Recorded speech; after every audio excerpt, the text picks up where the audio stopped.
Ayun, yes, hello. So, kamusta po mga ka-Streetwise? So, magandang gabi, magandang hapon, magandang umaga, magandang tanghali sa mga sulok ng mundo. Ako po si Takero Miyamoto at welcome po sa aking munting channel. At syempre po mga kababayan, kamusta po kayong lahat? At sana po sa mabuti po kayong kalagayan. So, yun na nga po mga kababayan, no? So, malamang napanood nyo na po yung video ni Trillanes na nag-trending. Million views po ito, no? So, merong parte doon na talagang nagbigay attention sa akin. Kasi ang lumalabas po dito, no, hindi pa po tapos itong si Trillanes para po bigyan ng hustisya ang nangyaring katarantaduhan ng panahon ni Digong. So, ito sa tingin ko naman, ito maniniwala lang na tayo kay Trillanes. Kumbaga kung dati ng panahon nga ni Digong marami pong nagalit sa kanya, hindi naniwala, binastos yung mama, siguro naman ngayon, mas naintindihan na po natin yung katotohanan. Di ba? Naku, ito yung sinasabi ko Kung kayo po ay naging pro Duterte or DDS ng panahon ni Digong, maintindihan po natin. Pero kung hanggang ngayon, DDS pa rin po kayo, tanga-tanga na po ninyo. Sa kabila na po ng ang daming ebidensya na lumabas, kung hanggang ngayon Duterte supporter pa rin kayo, magpatingin po kayo sa ospital. May saltik na po ang mga ulo ninyo. Oh, so ngayon, ang tanong ko sa inyo ngayon, naniniwala ba kayo kay Trillanes sa kabila po ng lahat? 'Di ba napatunayan na po natin na yung sinabi po ni Trillanes dati totoo. At ngayon, mga kababayan, dapat wag po tayong matapos sa pagpapakulong kay Digong. Hindi po magagawa ni Digong ang lahat ng katarantaduhan dito sa Pilipinas kung siya ang presidente na mag-isa lang. Dapat po mapakulong at mapanagot pati rin po yung mga kapamilya, pati rin po yung mga cronies, pati po yung mga taong dikit sa kanya. 'Di ba? Doon po sa ginawang katarantaduhan sa atin at sa buong Pilipinas. Oh, so ngayon merong part dito no na binabanggit.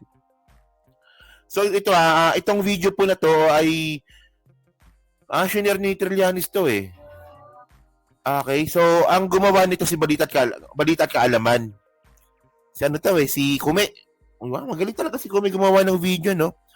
So ito ni Trillanes and then merong part dito na ito pakinggan po natin ito no and then reactionan natin. Wait lang Alam ko napanood nyo na to pero ang lumalabas dito mga kababayan, hindi pa po tapos ang laban. Hindi pa po tapos ang laban. 'Di ba? At hindi po dapat ito matigil ng kay Duterte lang, kay Digong. Dapat po mapanagot po lahat. Ito, panoorin niyo to Saan na ba 'yan? Ito, sige. Well, the 10 others, ang sabi po nila, hawak ng employer nila. And the employer was named as Michael Yang.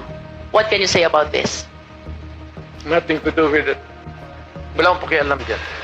Yun na nga. O, di ba kita nyo, di ba? Samantalang kaibigan ni Digong, di ba? Ginawa niya pang economic advisor si Michael Yang, tapos nung tinanong po siya ni Luis Ro, wala daw po siya pakialam. O, continue natin, sige. Ang lumalabas na pinoproteksyonan na sikreto ni Duterte. Ang involvement niya sa isang drug lord sa Davao. Noong 2016, nung naging presidente, si dating Pangulong Rodrigo Duterte, isa sa mga unang appointees niya ay si Michael Yang bilang economic advisor. Kaya dito magtataka tayo, bakit isang Chinese citizen ay gagawing economic advisor ng isang presidente? Kinalaunan nakita namin kung bakit niya to ginawa para masabi niya sa buong bürokrasya, sa AFP, PNP, PDEA na protektado niya ito, tao niya ito, si Michael Yang. Noong 2017, ito na ngayon si Colonel Asierto. Siya yung Captain Asierto na nag-raid noong 2004 dun sa Shabu Laboratory sa Davao City. Binalikan niya itong kanyang asset na nagbigay sa kanya ng info tungkol dun sa Shabu Laboratory na yon at sinabi na si Michael Yang isa rin sa nasa likod dun sa Shabu Laboratory doon. So ibig sabihin, itong economic advisor ni Duterte, isang drug lord. Nung panahon na yon, hindi alam ni Colonel Asierto ang ugnayan ni Michael Yang at ni Duterte, kaya gumawa siya ng report. Nais niyang impormahan ang iba't ibang ahensya na ang malapit na advisor ni Duterte ay isang drug lord at baka hindi ito alam ni dating Pangulong Duterte. Kinalaunan, nung nalaman ni Duterte yung report ni Colonel Asierto, binaliktad niya. Nasangkot sa illegal na droga ang malapit na kaibigan ng Pangulo na si Presidential Economic Advisor Michael Yang. tinukoy ni Asierto si Yang. Actually, hindi na po bago ito. Alam na po natin kung ano po yung estilo po ni Digong. Di ba? Yung ginawa niya kay Leila de Lima. Yung ginawa niya kay Trillanes. Tapos ngayon, yung ginawa niya rin po dito kay Asierto. Di ba? So, at least itong mga kababayan, gumawa ng video si Trillanes at binuod niya kung anong kalaseng katarantaduhan ang ginawa ni Digong. Ito ang tanong ko sa inyo eh. Di ba? Kung kayo hindi pa rin naniniwala kay Trillanes, sa kabila po ng lahat, mukhang may may something na po sa utak natin. And by the way, itong mga sinabi po ni Trillanes, hindi lang po sa kanya nanggaling po yan. Base rin po ito sa investigasyon din po ng Quadcom. Di ba? Continue pa natin kasi napaka-interesting ng part na to eh. Sige. At isang Alan Lim na nasa likod ng na-discover nilang malaking Shabu Laboratory sa Davao noong 2004. Sabihin mo, yung Michael Yang lalabas ni Asierto. Yan, totoo. Humingi ng tulong si Asierto sa isang religious group dahil may plano umanong ipaligpit siya sa halagang 15 milyong piso. Si Colonel Kita nyo, di ba?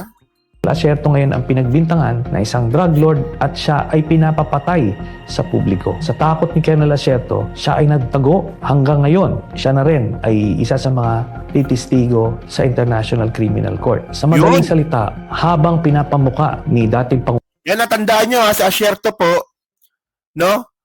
Si Trillanes, may may connection to sa konektado to sa ICC, kaya alam niya.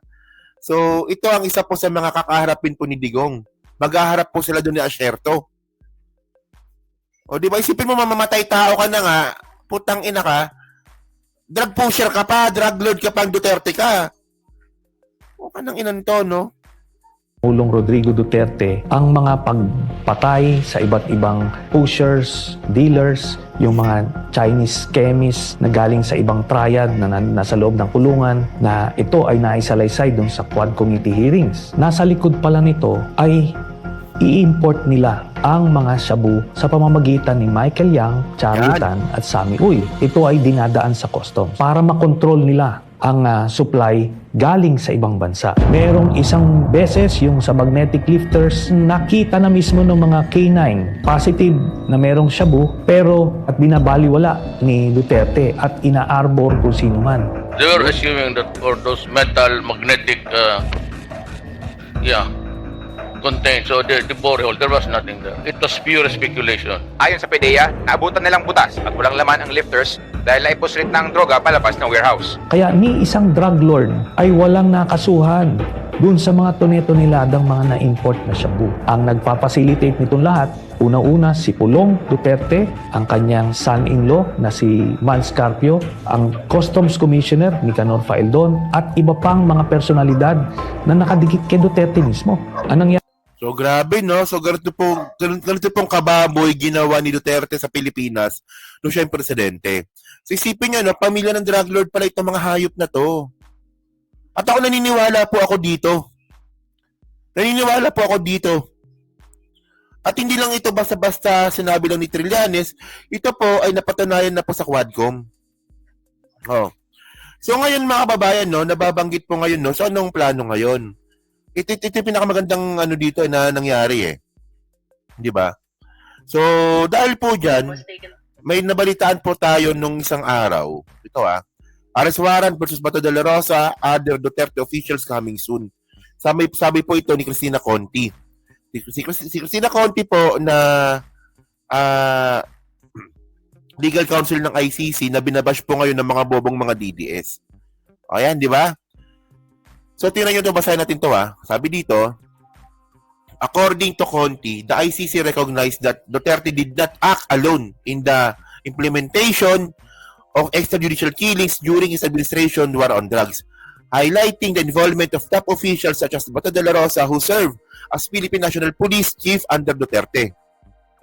It was not just him, sabi ni Cristina Conti, and he was indirect co-perpetrator along with others. This would not have happened without the other. Totoo ito mga kababayan.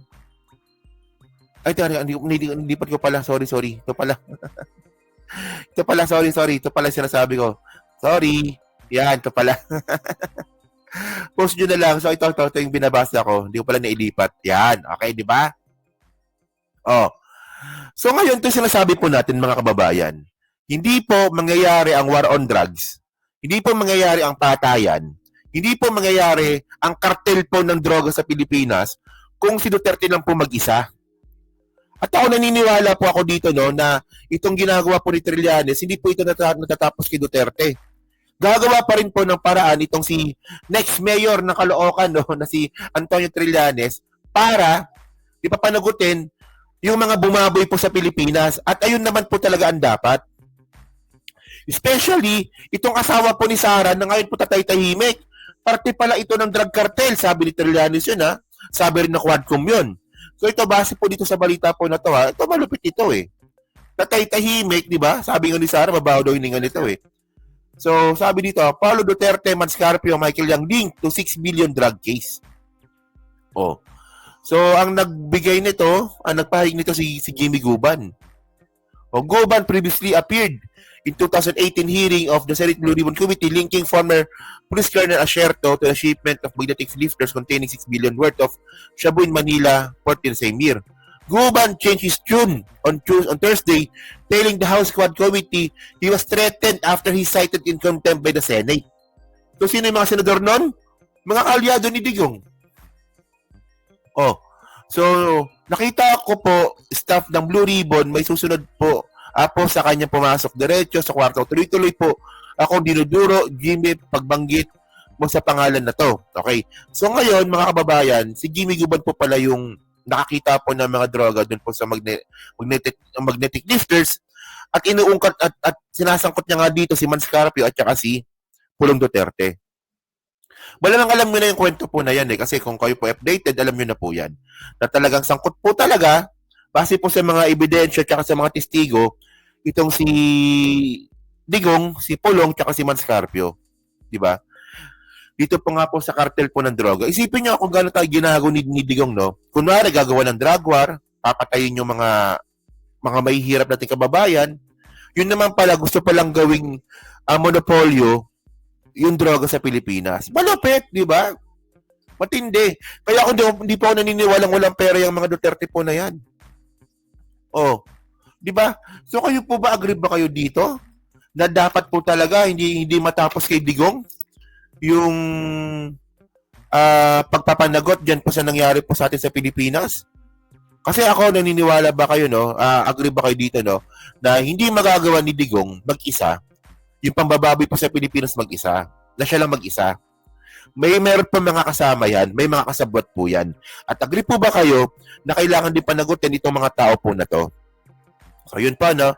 So, dyan po sa makakapanood po ng video po na to, dyan po sa Team Replay, diba? So, pa-comment na po sa baba at binabasa ko pong lahat yan. At kayo ba naniniwala ba kayo kay Trillanes? Naku. Dapat lang, no? Okay? Kasi, sipin nyo yung mga sinabi ni Trillanes dati na tinatawanan natin, ngayon nagkatotoo na. Diba? So, yan na. So, pa-comment lang po sa baba at binabasa ko pong lahat yan.